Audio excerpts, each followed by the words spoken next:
आपण भाग्यवान आहात. बाबाजीचा जन्म 1914 झाला होता आणि आपली प्राणप्रतिष्ठा 2014 झाली. 100 वर्षानंतर दिव्य महापुरुषाचा देवत्कार चालू होतो.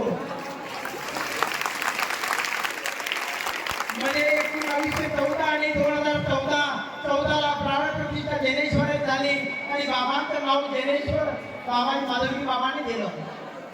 माधवजी बाबांची तब्येत 26 तारखेला बिघडली. सोमवारी 27 तारखेला बाबांना आणायला आम्ही गाडी घेऊन गेलो. बाबांच्या गळ्यात पाणी आलं. डॉक्टरने बाबांना सांगितलं तुम्ही 4 दिवस तुमच्या बाहेर पडू नका.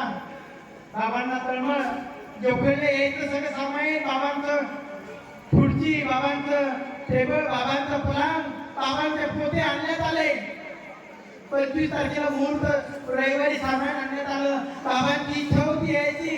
डॉक्टर सांगत होते बाबा तुम्ही गेला तब्येत बिघडण. बाबांना विनंती केली बाबा तुम्ही थांबा. बाबांनी भूतीची पुडी दिली. पण आज मी बाबाची फोटो कसे रे देवा बाबांची शक्ती आहे सोपं नाही ते.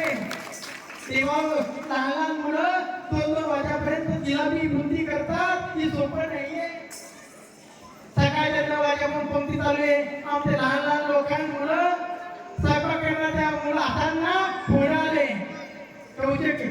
शिरा हे सामान्य एकूच तर सोपं नाही येते.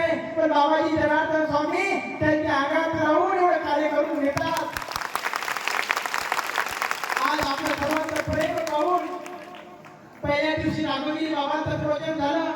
28 तारखेला काल ब्रह्मपूजने स्वामी महेंद्री बाबांचं प्रवचन झालं.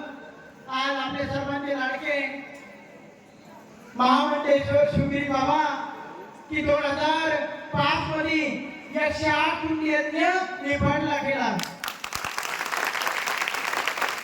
देवा बाबाजीचं कार्य उज्जैनचा कुंभमेळा असेल, हरिद्वारचा कुंभमेळा असेल,